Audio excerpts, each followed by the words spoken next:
통해서 세상을 이해하는 시간, 데이터 세상 속으로 포문을 열었습니다. 지난 한 주 사람들은 무엇에 가장 큰 관심을 가졌을까요? 구글 트렌드 검색어를 통해서 알아보겠습니다. 네, 지금 제 옆에는 변재수 기자님 나와 계시고요. 네, 안녕하세요. 네, 안녕하세요. 네. 또 다른 트렌드 크리에이터 아나운서 나와 있습니다. 안녕하세요. 네, 안녕하세요. 자, 그러면 빠르게 국내 트렌드 5위부터 한번 살펴보도록 하겠습니다.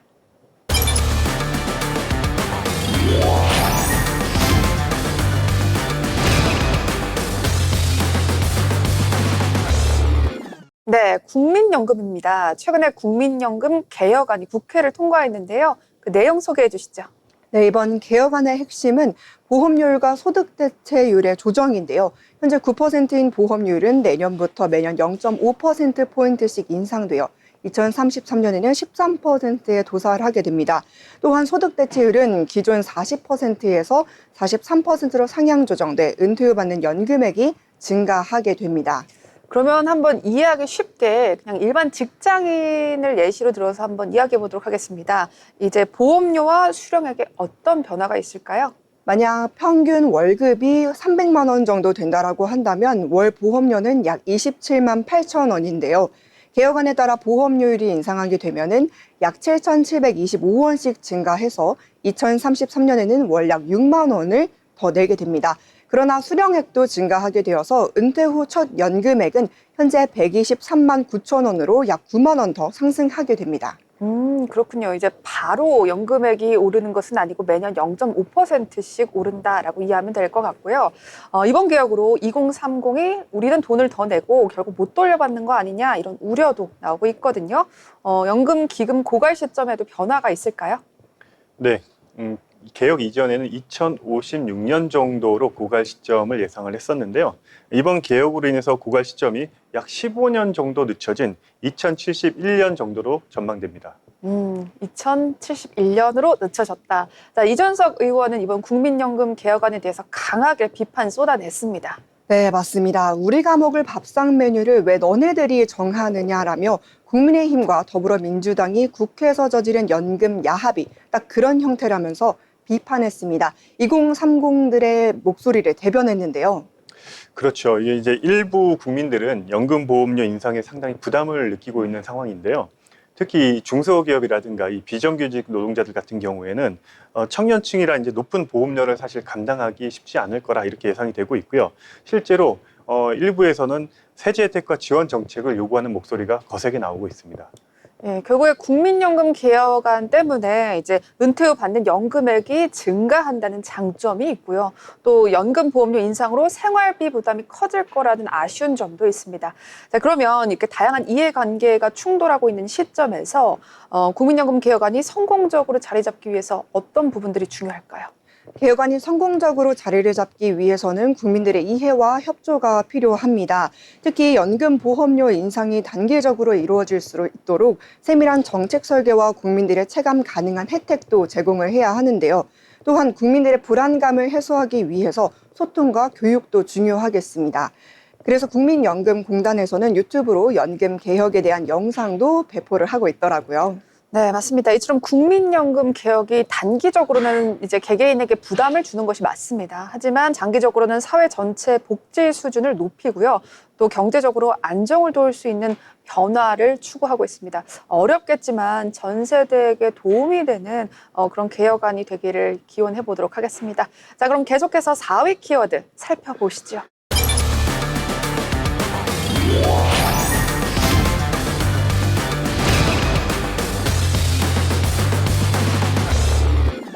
네, 익숙한 이름입니다. 아이돌 그룹 뉴진스의 이름이 보이는데요.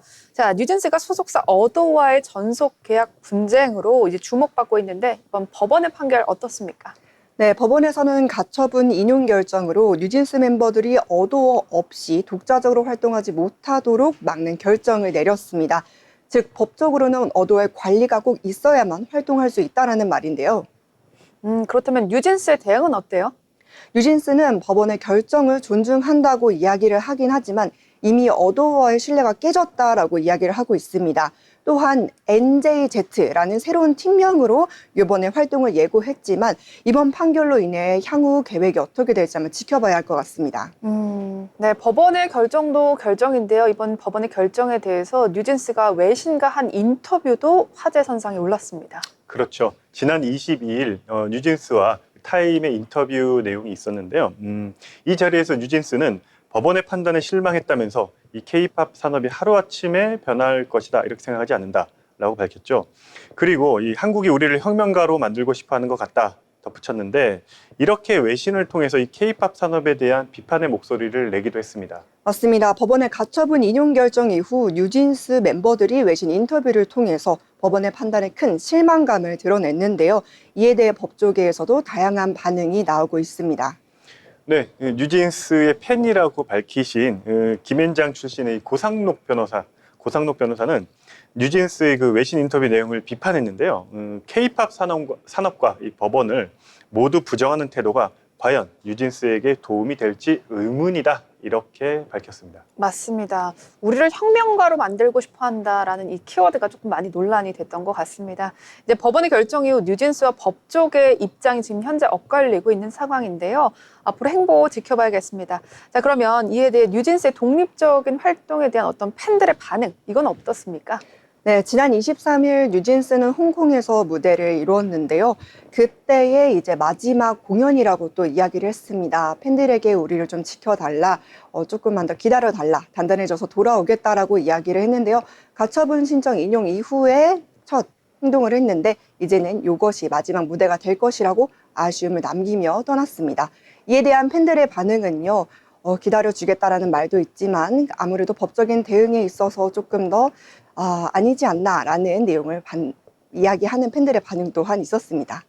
네, 이번 사태가 이 K-팝 산업 전반에 영향을 미칠 것 같다 이런 분석들이 나오고 있는데 특히 이 기획사와 아티스트 간의 계약 조건에 대한 논의가 더욱 활발해지지 않을까 이런 전망이 나오고 있습니다. 네, 맞습니다. 앞으로 뉴진스의 행보가 어떻게 될지 또 어떤 선택을 할지 우리가 관심을 갖고 지켜봐야 될 것 같습니다. 이 추가 소송이나 협의 과정 어떻게 될지 궁금하고요. 자, 계속해서 다음 키워드 3위 보시죠.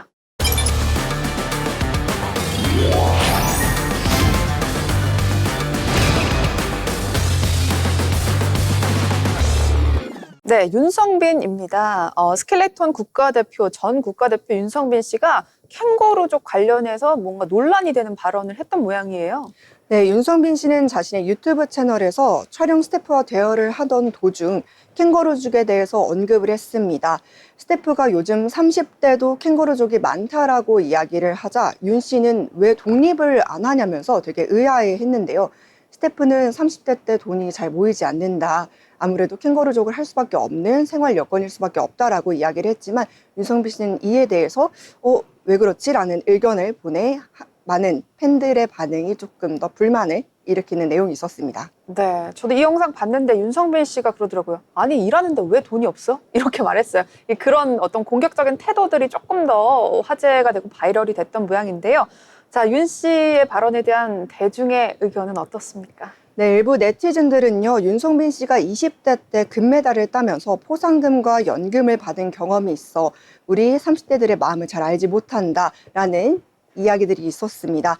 반면 일부는요, 그의 발언이 틀린 말은 아니냐면서 옹호하는 의견 또한 있었습니다. 네, 이 해당 논란에 대해서 결국 윤성빈 씨는 사과하는 반응을 보였는데요. 영상의 댓글 창을 닫고 이후 자신의 발언으로 이 상처받은 분들께 진심으로 사과한다 이런 입장을 밝혔습니다. 또한 자신의 무지함을 인정하며 앞으로 이러한 부족한 점을 고쳐나가겠다 이런 입장을 밝히기도 했습니다.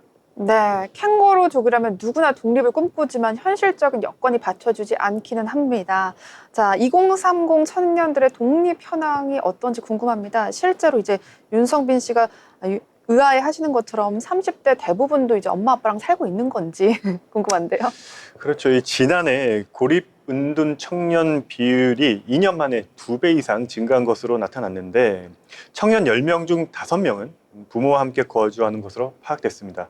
그리고 이 일명 이제 캥거루족이라고 하죠. 한국의 캥거루족 비율은 30대 중반까지 부모와 함께 거주하는 비율로 약 54.4% 이 집계가 나왔고요. 해외 그 주요 국가들에 비해 상대적으로 높다. 이런 비율로 나오기도 했습니다. 그렇군요. 이제 미국이나 유럽, 일본에서도 캥거루족이 사실 증가는 하고는 있어요. 그런데 한국은 주택 문제와 취업난 때문에 이제 어떤 특수한 구조가 있죠. 주택난과 취업난이란 특수한 구조 때문에 이제 다른 나라에 비해서 캥거루족 비율이 조금 더 높은 것 같습니다. 네, 결국 한국 청년층의 경제적 어려움과 주거비 상승 등이 캥거루족의 증가 주요 원인이라고 이야기를 하고 있는데요. 고용 불안정과 낮은 임금도 문제로 되고 있습니다. 최근 청년 실업률과 관련된 소식도 한번 짚고 넘어가 보도록 하겠습니다. 네, 이 통계청 자료에 따르면 만 15세에서 29세 이 청년층에 대해서 근무 또는 구직 활동을 하지 않은 청년, 그러니까 소위 쉬었음의 인구가 지난해 6월 70만 명을 넘어섰고요.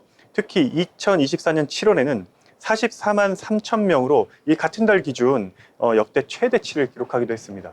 네. 근데 여기서 더 큰 문제는요, 고학력자의 실업난이 더 이제 증가하고 있다는 겁니다. 이제 공부를 많이 해서 대학교를 가고 대학원을 가도 이제 취업되기 쉽지 않은 시절이 결국은 올해 오고 만 것이죠. 이에 대해서 정책적 대응 필요하지 않냐라는 의견도 있죠. 네, 현재 정부는 청년 주거 지원 정책과 일자리 창출 등을 통해서 청년들의 경제적인 활동을 많아질 수 있도록 다양한 방안을 모색을 하고 있는데요. 그러나 이러한 정책들이 실제로 청년들의 삶에 얼마나 많은 영향을 줄 수 있는지가 지속적인 모니터링도 필요하고 더 정책적으로도 개선이 필요하다는 의견이 같이 있습니다. 네. 아쉬운 소식을 뒤로 하고요. 저희 계속해서 2위 키워드 살펴보겠습니다.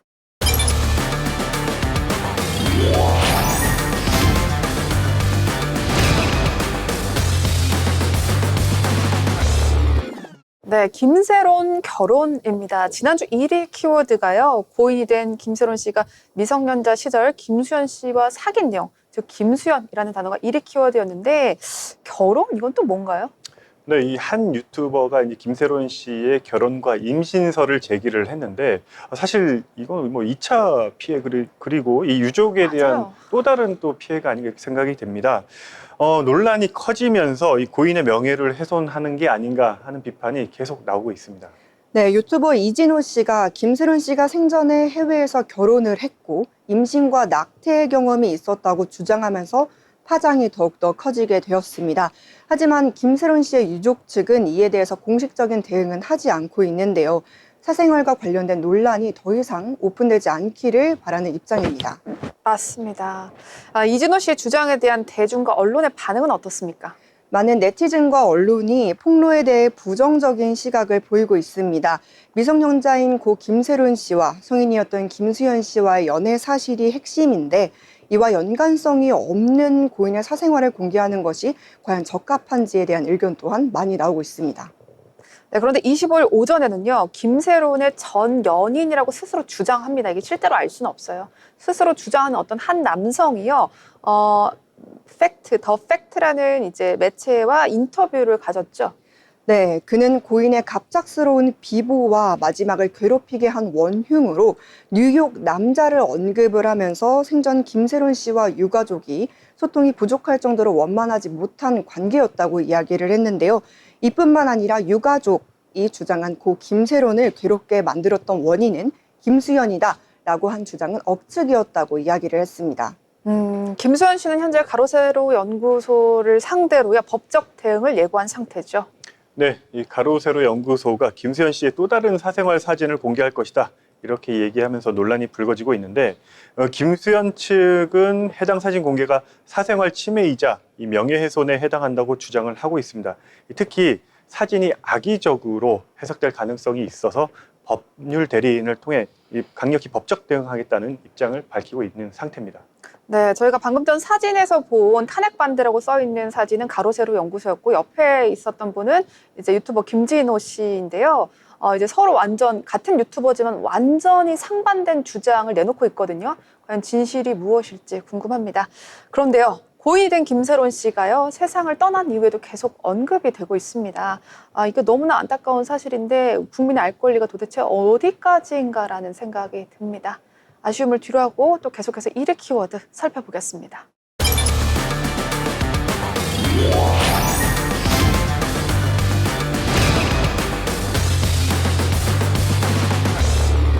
네, 한국 대 오만입니다. 우리 구글 트렌드 주요 이제 시청자들이 보시면은 뭐 남자고 또 20대 분들이 구글을 많이 사용하시기 때문에 뭐 축구는 저희 방송에서 빠질 수 없는 키워드죠.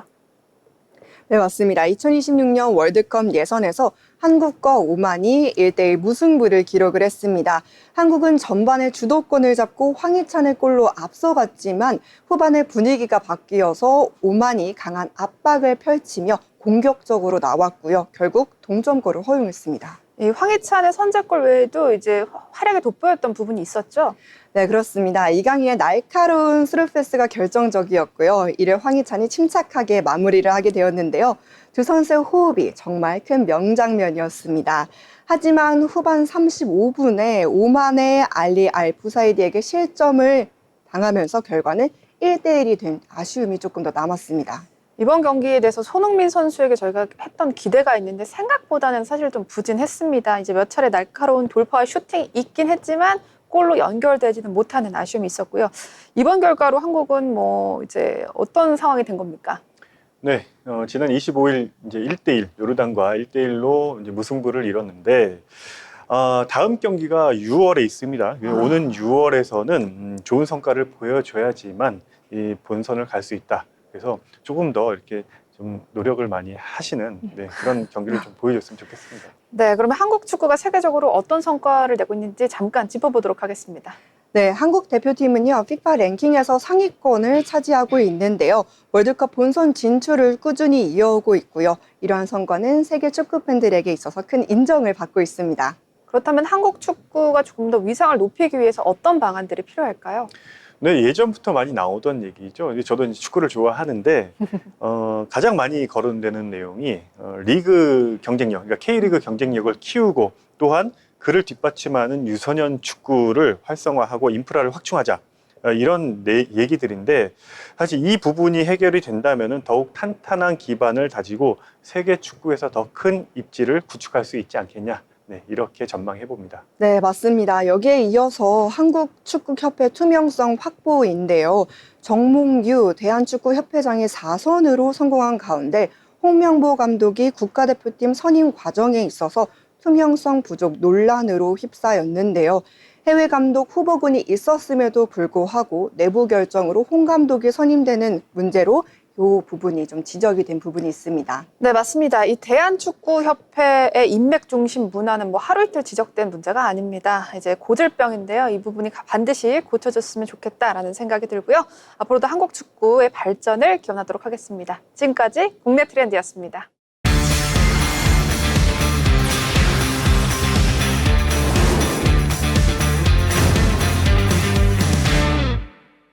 네, 계속해서 구글 트렌드로 해외 이슈를 알아보도록 하겠습니다. 지금 제 옆에는 또 다른 트렌드 큐레이터 아나운서 나와 있고요. 네, 안녕하세요. 네, 안녕하세요. 오늘 아주 핑크핑크한데 봄의 어떤 여신 같은 느낌이 있어요. 어머, 감사합니다. 너무 귀엽습니다. 자, 그러면 계속해서 해외를 달궜던 5위 키워드부터 살펴보시죠.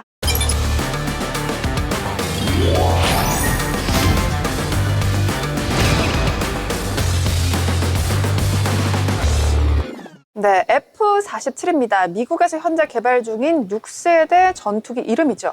네, 트럼프 대통령이 세계 최초 6세대 전투기인 F-47을 개발 중이라고 발표하며 키워드에 올랐습니다.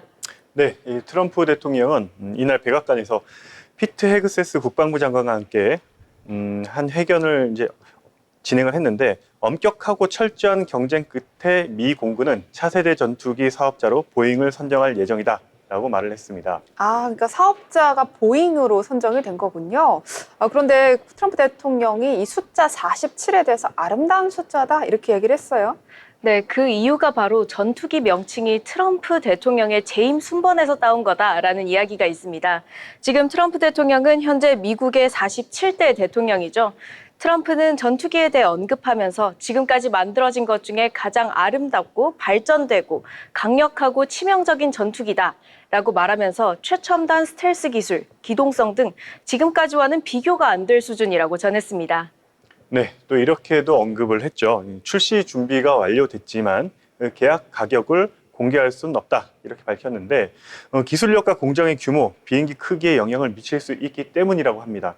여기에 미 공군은 F-47을 2030년대까지 2030년대 중반까지 실전 배치를 목표로 한다고 전했는데 사실 이 가격은 현재 8천만 달러, 그러니까 우리 돈으로 약 1,170억 원에 달하는 F-35를 상회할 것으로 예상이 되고 있습니다. 야, 전투기 하나에 뭐 1,200억 원이 넘을 거다라고 하니까 정말 저희는 상상이 안 되는 숫자다라는 생각이 드는데요. 그런데 유인 전투기 무용론이 나오고 있습니다. 왜 굳이 유인 전투기를 계속 쓰냐? 드론 같은 무인 전투기 써라. 뭐 이런 이야기도 나오는데 왜 트럼프 대통령이 이렇게 계속 유인 전투기 개발을 고집하고 있는 걸까요?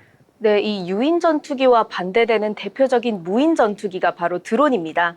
그런데 이 드론은 작동하기 위해선 가까운 지상에서 지속적으로 위치 보정을 받아야 하고요. 또 일사불란한 움직임을 내려면 사전에 프로그램으로 작업을 해야 됩니다. 그렇기 때문에 수시로 상황이 변동하는 전장에선 적용을 할 수가 없는데요. 또한 현대 전투기들은 고도 15,000m까지 초음속으로 비행하지만 드론은 그런 유사한 움직임이 불가능합니다. 네, 그러니까 이제 앞으로 이 드론이 전투기에 필적하는 어떤 비행 성능을 보유하기 위해서는 사실 지금처럼 대형화가 이제 돼야 되는 건데 아직 그런 상황이 안 되고요. 그리고 몸집도 점점 커지면서 이 생산 단가가 상승하게 됩니다. 결국 유인 전투기 못지않게 그 가격도 폭등할 것으로 예상이 되죠. 결국 그렇군요. 무인 전투기가 상용화될 수 없는 거는 대형화를 시켜야 되는데 대형화가 되면 돈이 많이 든다. 이게 결론인 것 같은데요. 우리 큐레이터 생각은 어때요? 아무래도 어려울 것 같죠. 드론이 암만 발전을 했더라도 유인 전투기와 비교하는 건 거의 불가능한 수준입니다. 네. 계속해서 이제 유인 전투기와 무인 전투기의 조화가 필요하죠? 네, 맞습니다. 무인 전투기와 유인 전투기의 조화가 중요합니다. 미 공군은 F-47이 실전 배치가 되면 반자율 드론 전투기 등과 편대를 이루어 운영하는 방안 등을 검토할 것이라 전했습니다. 보잉은 이번 사업자 선정으로 앞으로 수십 년 동안 미국 차세대 전투기를 만들게 됐습니다. 록히드 마운틴이 원래는 F-22나 또 F-35 같은 전투기 사업을 따냈었지만 아쉽게도 이제 6세대서부터는 보잉으로 판권이 넘어갔습니다. 네, 21일 기준 뉴욕 증권거래소에서 보잉이 차세계 전투기 사업자로 선정되면서 주가가 3% 이상 올랐는데요. 반면 그동안 미국 정부의 최첨단 전투기 사업 파트너였던 록히드 마운틴은 6% 가까이 주가가 떨어졌습니다. 자, 이번 6세대 전투기는 5세대 전투기와는 또 다른 도약이 될 것이다 라는 이야기가 있습니다. 계속해서 다음 키워드도 살펴보시죠.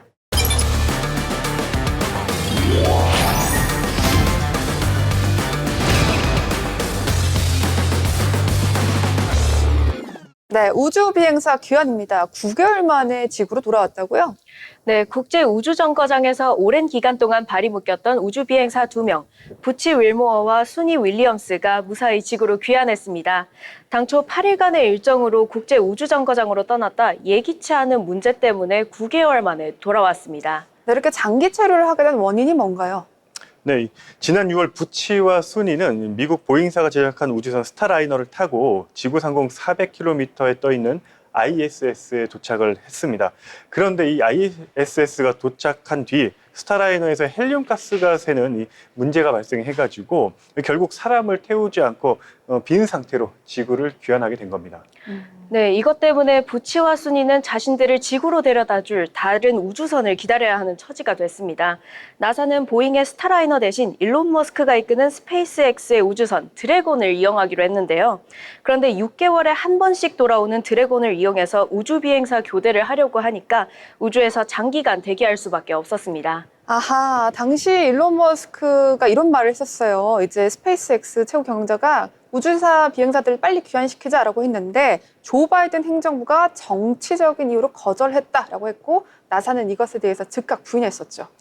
그렇습니다. 이 트럼프 대통령도 지난 1월 자신의 SNS에 조 바이든 행정부에 의해 우주에 버려진 용감한 우주 비행사 2명을 지구로 데려오라고 머스크와 스페이스X에 요청을 했다라고 글을 작성을 했는데 이 나사는 제한된 예산 때문에 윌모어와 윌리엄스를 신속히 데려오기 어려웠을 뿐이라는 입장을 밝혔습니다. 네, 덧붙여서 나사는 두 우주 비행사가 사전에 장기간 체류 가능성을 알고 간 것이다라고 전했습니다.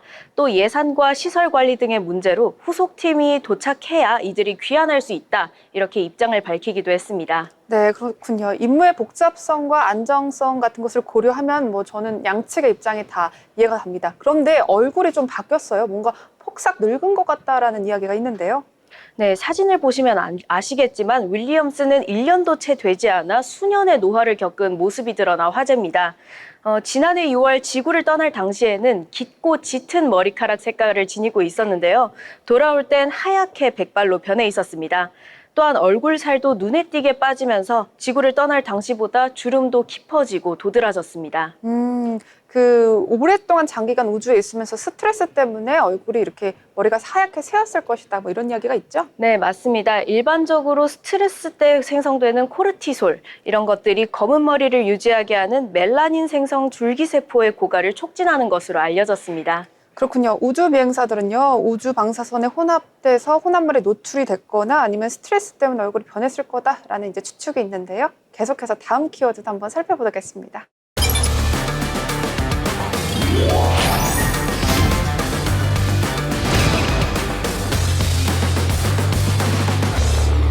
네, 100만 건 이상 검색된 키워드입니다. 백설공주 얼마 전에 개봉한 영화죠. 네, 맞습니다. 한국에서는 19일, 미국에서는 21일 실사 영화인 백설공주가 개봉했습니다. 1937년 디즈니의 백설공주와 일곱 난장이가 원작인 실사 영화예요. 그런데 이번 영화가 원작이랑은 조금 많이 달랐다, 좀 아쉬웠다라는 이야기가 있었는데 공주는 아름답고 마녀는 추하다라는 보편적인 관습을 깨려고 했고요. 또 눈처럼 하얀 피부를 가진 백설공주의 무려 라틴계 여배우를 이제 캐스팅했고 또 레이첼 지글러라는 지금 나오시는 이분인데요. 그런데 이게 PC 논란도 꽤 있습니다. 네, 맞습니다. 지나친 PC주의, 정치적 올바름을 추구한다고 비판을 샀습니다. 눈처럼 하얀 피부를 가진 백설공주란 설정을 눈보라를 뚫고 태어난 백설공주라는 설정으로 바꾸고 왕자를 등장시키지 않고 도적단 리더와 사랑에 빠지는 설정으로 바꾸는 등 원작과 상당히 다른 이야기로 진행됐습니다. 결국에는요, 이런 스토리 때문에 호불호가 크게 지금 갈리고 있는 상황이에요. 이제 정치적 올바름이 가행됐다, 이거 오바 아니냐라는 것도 있고, 뭐 현대적으로 여성상을 재해석했다, 이런 주장도 있는 것 같습니다. 네, 이 미국의 평점 사이트죠. 로튼 토마토에서는 백설공주에 대한 그 전문가 평점에서 45%포인트를 이제 줬는데, 이 평균적인 평을 받는 작품들이 대략 이제 70에서 80%포인트인 점을 감안하면은 사실 이제 압도적으로 좀 부정적인 평가를 받고 있다, 이렇게 해석이 되고 있습니다. 네, 맞습니다. 신기한 건 로튼 토마토 지수가 확인할 때마다 점점 낮아지고 있는데요. 25일 기준에는 확인했을 때 신선도 지수가 43%에 달했습니다.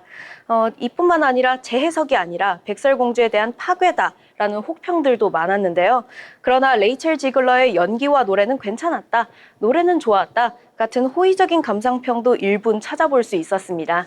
네, 영화 제작비 살펴보면요, 이제 2억 7천만 달러, 하나로 뭐 3,300억 원이 드는 엄청난 액수인데, 이런 반응이면 사실 손익분기점은 아예 돌파가 어려울 것 같아요. 네, 맞습니다. 제작비를 고려할 때 최소 6억 5천만 달러는 벌어야 손익분기점을 넘었다고 할 수 있는데요. 오프닝 성적이 앞서 캐스팅 논란으로 구설수에 올랐던 인어공주보다도 낮습니다. 인어공주가 9,500만 달러를 벌었었는데요. 백설공주는 이에 절반도 되지 않는 4,300달러를 벌어들이며 흥행에 실패했습니다. 이 때문에 디즈니가 PC주의에서 벗어나야 한다, 이런 의견도 나오고 있어요. 네, 이번 논란이 앞으로 디즈니에서 만들어진 실사 영화에 어떤 영향을 줄지가 조금 귀추가 주목됩니다. 계속해서 다음 키워드 보시죠.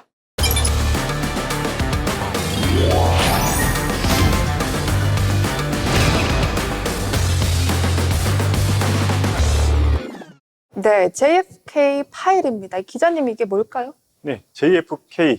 이게 너무나 유명한 존 F 케네디 대통령의 그 약자죠.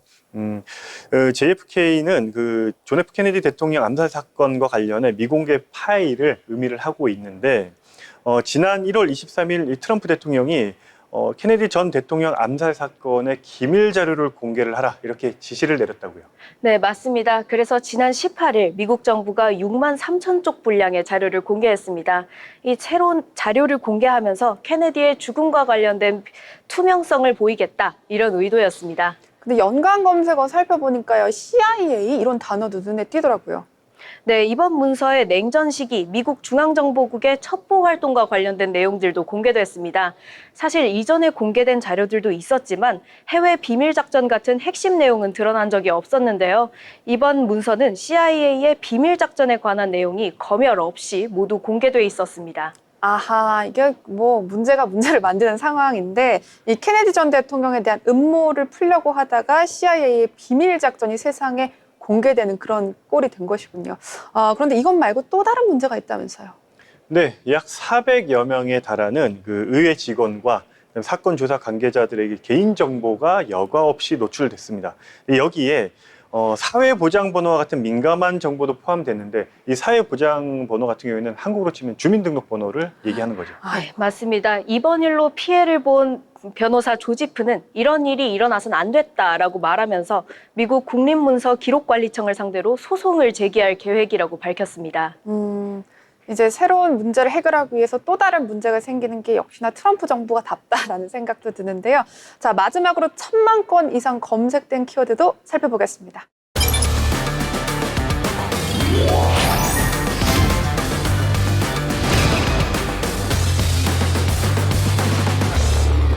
네, 3월의 강란입니다. 이 조금 생소한 키워드인데 이거 뭐죠? 네, 3월의 광란은 매년 3월 열리는 미국 대학 스포츠협회의 농구 토너먼트입니다. 미국에서 가장 큰 연례 대학 스포츠라고 할 수 있는데요. 올해 대회는 지난 20일에 개막했습니다. 지금도 일정이 계속해서 진행 중인 상황인데요. 지난 23일까지는 여자 리그 32강, 24일까지는 남자 리그 32강이 진행됐죠. 올해 대회는 예년보다 열기가 더 뜨거운 것 같아요. 네, 이게 이제 반세기 만에 등장한 백인 슈퍼스타 덕분인데요. 듀크 대학교 신입생 쿠퍼 플래그의 얘기입니다. 키가 무려 2m 6cm에 달하고 이 백인 포워드 포지션을 담당을 하고 있는데 쿠퍼는 공격과 수비 이런 능력에서 두루 운동신경을 보여주고 있습니다. 사실 이제 여러 가지를 겸비한 특급 유망주다 이렇게 보시면 됩니다. 백인 스타라 이 사진을 보니까 얼굴까지 훈훈하다라는 생각이 드는데요. 미국인이 열광하는 또 다른 이유가 있다면서요? 네, 맞습니다. 바로 미국인 스타에 대한 관심 때문입니다. 현재 미국 프로농구 NBA는 미국인이 아닌 외국인들이 많은데요. 이 때문에 SNS에서는 쿠퍼 플래그가 향후 10년간 NBA를 이끌 거다 이런 평들도 있었습니다. 앞으로 이 잘생긴 선수, 백인 선수의 활약이 기대가 됩니다. 그런데 3월의 광란이 인기를 끌고 있는 또 다른 이유도 있다면서요? 네, 바로 이 게임 결과에 대한 그 배팅 때문인데 미국인 사이에서는 우승팀 맞히기로 내기를 이제 많이 하거든요. 모든 경기가 단판 승부로 이루어지니까 이제 예측이 쉽지가 않죠. 그러다 보니까 미국 게임협회는 미국 전역에서 31억 달러 이 하나로 약 4조 5천억에 달합니다. 이상의 그 가치 내기가 이상의 내기가 발생할 것이라 보고 있습니다. 네, 맞습니다. 또 이 대회 때문에 미국 경제가 손실을 입는다는 이야기도 있는데요. 직장인들이 경기를 시청하고 또 아까 말씀하셨던 경기 결과 배팅 등으로 이 업무에 집중하지 못하면서 약 200억 달러, 하나로 약 29조 원에 달하는 경제적 손실이 발생할 거다라고 이야기했습니다. 야, 이거 뭐 그야말로 정말 천문학적인 액수다라고 볼 수밖에 없을 것 같은데 오는 4월 6일 그리고 7일에는 여자와 남자 경기가 결승전이 예상되어 있습니다. 이 뜨거운 열기 끝에는 과연 어떤 팀이 남을지 궁금하고요. 잘하면 다음 주 해외 키워드 이거 또 나올 것 같다는 생각이 듭니다. 자, 지금까지 해외 키워드였습니다.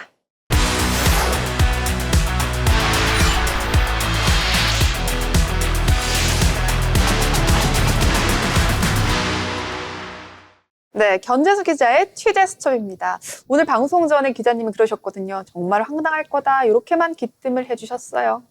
네, 사실 이제 취재하는 동안에도 이 황당함을 많이 느꼈는데 그 이유 중에 하나가 대한민국 정부 기관에서 발생한 황당한 일들이 있기 때문입니다. 이 정부 기관에서 벌어지고 있는 일이다. 이거 뭔가 벌써부터 느낌이 좋지가 않은데 바로 소개해 주시죠. 네, 오늘 취재 수첩 내용은 국세청에서 벌어지고 있는 기상천외한 이 갑질과 관련된 부분입니다. 조금 더 정확히 말씀드리면 서울지방국세청 산하에 있는 한 세무서에서 벌어지고 있는 일인데요. 지금 자료화면 보시면요. 네. 현장에서 직접 제가 이제 찍은 사진인데 이게 휴대폰 사진이라 조금 이제 저희 화질은 감안하시고 보셔야 될 것 같고 저 어떤 사진처럼 보이세요? 그냥 축구하는 거? 네, 제가 봐도 그냥 축구하는 사진으로밖에 안 보입니다. 네, 이 사진 속 사람들은 현재 이 서울 한 세무서에 근무하는 직원들인데 지난해 이 세무서에 신임 서장이 부임을 했고 그 이후부터 좀 특이한 일들이 벌어지고 있는 겁니다. 그러니까 한 해를 지나 현재 이제 봄이죠. 새해 봄인데 지금까지도 이 직원들의 고충이 이어지고 있다는 제보가 있어서 취재를 했는데 그럼에도 지금 이런 상황이 국세청 외부로 아직 오픈돼 있지 않은 상황이고요. 그래서 어떤 일이 벌어지고 있는지 제가 오늘 한번 준비를 해봤습니다. 이 뭔가 느낌이요. 오늘은 국세청 직원들의 어떤 딱한 사정을 다루는 이야기가 아닌가라는 갑질이니까요. 이런 생각이 드는데 이 서장에 부임한 후 고충이 생겼다면서 만약에 온라인 게시판 같은데 이제 비밀리에 조금 쓰거나 하면 안 되나요? 네, 맞습니다. 공개적으로 말하기 어려운 내용을 블라인드 같은 곳에 올리기도 하는데 저분들은 왜 자신의 상황을 그런 곳에도 올리지 못했나 싶어요. 네, 사실 이제 그 다소 경직돼 있는 국세청 특유의 그 조직 문화가 있다. 뭐 이렇게 말씀드릴 수 있는데 고위층에 집중돼 있는 뭐 어떤 과도한 의전이라든가 여타 공공기관에 있는 그 상명하복 문화 뭐 이런 부분부터 아직까지 이제 국세청 내부에는 그런 좀 강한 그 분위기가 남아 있다고 보시면 되고요. 물론 이제 그 지방청이나 세무서마다 약간의 차이는 있습니다. 그렇다 보니까 이 조직 내부에서 발생한 여러 가지 문제점들이 사실 외부로 알려지는 경우가 쉽지 않다고 이렇게 보시면 되고요.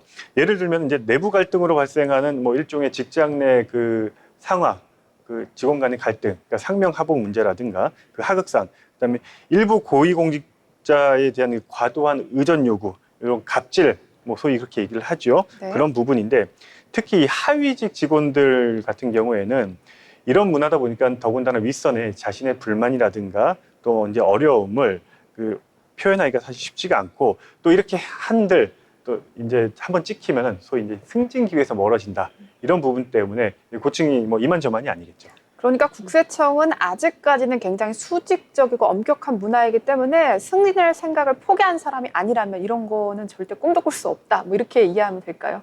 네, 뭐 이제 좀 안타깝기도 한데 사실 이제 그 맞는 말씀이고요. 오늘 내용은 이제 그뿐만이 아닙니다. 다른 부분도 있는데 그 저 세무서에서 벌어지고 있는 일종의 갑질, 그러니까 서장의 그 방식이 지금까지 한 번도 경험해보지 못한 전혀 색다른 새로운 초식을 사용하고 있기 때문인데 이 국세청 내부에서도 사실은 이제 골치 아파한다는 얘기가 들리고 있습니다. 네, 보통 저희가 생각할 때 갑질하면은 폭언 아니면은 뭐 인격 모독 이런 것들인데 뭐 한 번도 경험해 보지 못한 초식이라고 하면은 도대체 어떤 갑질을 하는지 너무 궁금합니다. 네, 그러니까 제보 내용에 따르면 저 세무서의 그 신임 서장이 부임한 건 지난해 7월이고요. 네.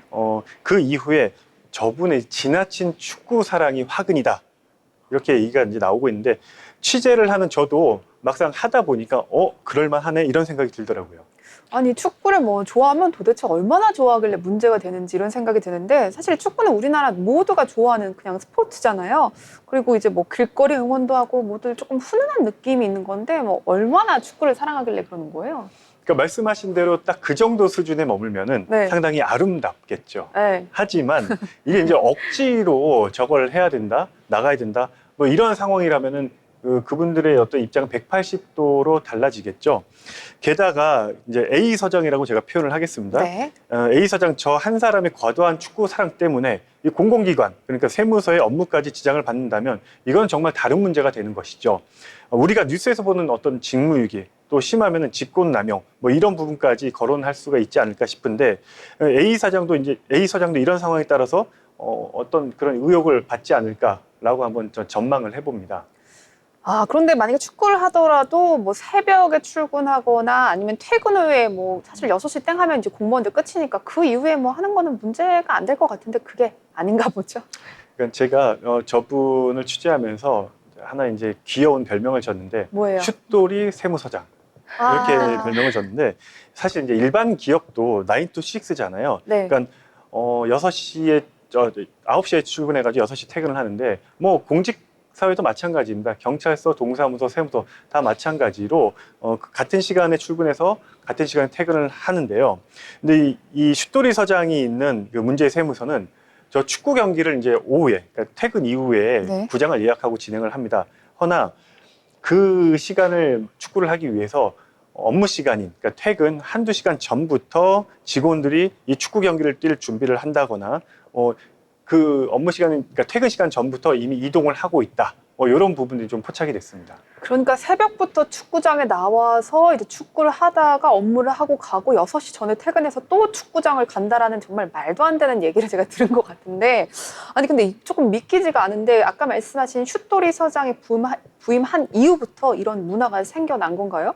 네, 사실 업무를 정말 그 정해진 업무를 끝내야 되는 직원들 입장에서는 네. 상당히 고충이 많을 거로 사료가 되겠죠. 그렇죠. 네, 이만저만이 아닌데 어느 정도 시간이 허락할지 모르겠으나 이제 오늘 방송하면서 저희 그동안 취재하고 접하게 된 내용을 그다음에 세무서 직원들의 고충을 이제 하나씩 말씀드릴 텐데요. 한 사람의 리더, 그것도 공공기관의 리더가 전체에 끼칠 수 있는 영향이 어느 정도인지 한번 보시면서 판단하면 좋을 것 같고요. 네, 알려주세요. 네, 여러 건의 이제 제보를 받았는데 그 제기된 의혹을 바탕으로 취재를 했다는 점 먼저 말씀드리고 언제든지 그 해당 세무서 또는 국세청 관계자분들의 이제 반론을 적극적으로 수용할 테니까 어떤 내용이 있으시면 바로 말씀해 주시면 저희가 반영토록 하겠습니다. 그리고 이제 미리 이제 말씀드렸던 여러 가지 네. 내용이 있는데 하나하나 짚어주시면은 그 의혹 하나에 대해서 제가 이제 말씀을 드리도록 하겠습니다. 네, 좋습니다. 의혹 첫 번째입니다. 자, 업무 시간 중에 축구장을 가거나 축구를 할 준비, 채비를 하고 있다. 그리고 보통 6시에 퇴근하고 그 이후에 해야 되는데 그게 아니라 업무 시간 중에 하고 있다. 이거 맞나요? 네, 이제 취재 과정에서 확인된 부분인데 퇴근 준비는 사실 우리가 뭐 6시 퇴근이면 5시 한 뭐 40분, 50분부터 일반적으로 할 수도 있죠. 그 정도 애교죠. 네네. 이제 물론 그렇게 하더라도 민간 기업뿐만 아니라 이제 공무원 사회에서는 기관장의 결재를 사실 받아야 됩니다.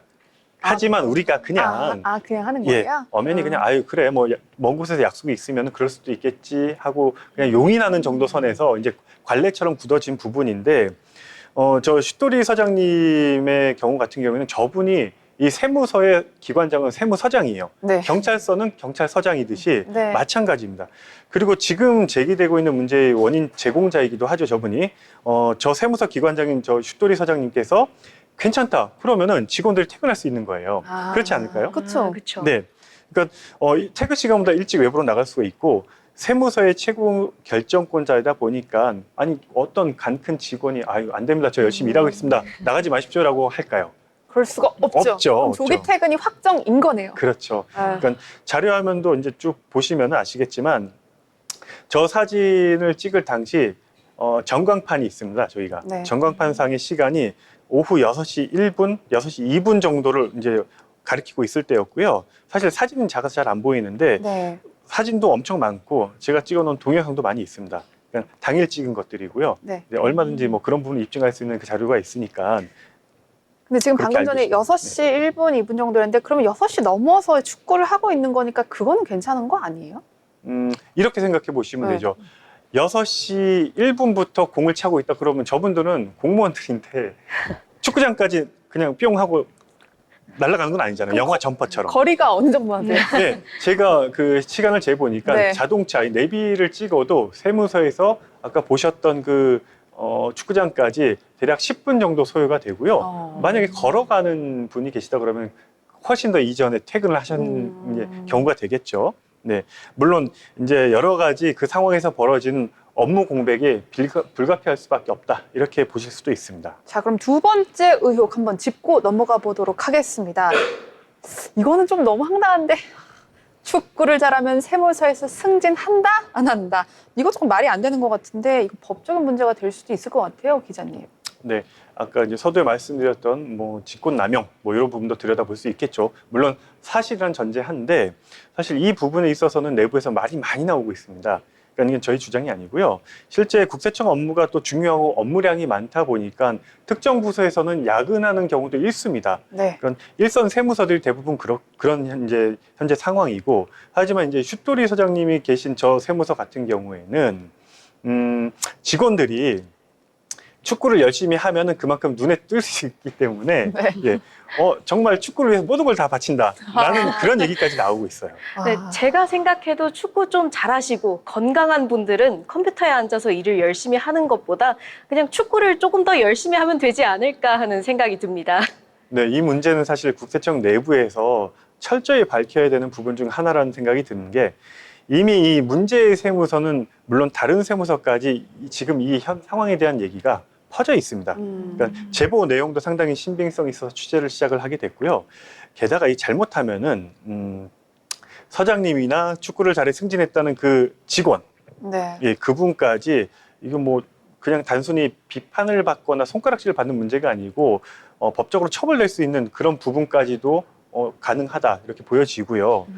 외부에서 이런 불씨가 막 확산되기 전에 진짜 국세청 내부에서는 진화할 수 있는 어떤 공정한 감사가 이루어지고, 그 감사 이후에는 어떤 결과가 있는지 꼭 말씀을 해주시면 좋을 것 같습니다. 다음 의혹으로. 자, 세 번째 의혹 갑니다. 점점 갈수록 수위가 높아지고 있는데요. 자, 축구하다가 골절이나 접질려서 부상을 입은 직원까지 있다. 그리고 그 직원이 한 명이 아니라 여러 명이다라는 의혹이 있어요. 이거 사실입니까?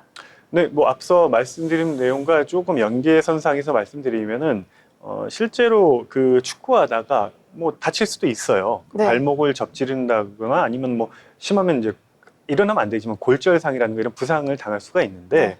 뭐 국가대표 경기 하다가도 뭐 언제 어떤 상황에서 벌어질지 모르죠. 그런 국가대표 상황들은. 경기까지 가시는 거예요? 그러니까 일단 거기까지 세무서 수위를 축구를. 잡아놔야죠. 예. 네네네. 문제는 그렇게까지 직원들이 축구를 하게 된 동기가 뭐냐. 아, 뭐가 있을 것이다. 결국에는 저기서 나온 얘기 중에 가장 큰 이유는 바로 승진 문제입니다.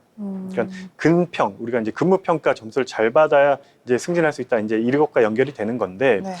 이 국세청 내에서 일반 직원들이 승진하려면은 엄청난 경쟁률을 통과해야 되고, 네. 그 통과된 이후에도 또 승진이 당연하게 이루어질 것 같지만 그렇지가 않습니다. 그 순번도 1년, 2년 뒤에 다시 또 밀리는 경우가 허다하죠. 그래서 결국 인사권자인 기관장, 즉 A 그 서장, 슛돌이 서장에게 잘 보인다면은 아무래도 그 나쁜 결과보다 좋은 결과가 있겠죠. 네, 그럼 예. 빠르게 마지막 의혹도 한번 짚고 넘어가 보도록 하겠습니다. 이제 축구장을 대관하기 위해서 직원들이 집 주소까지 옮겼다? 이건 뭐예요?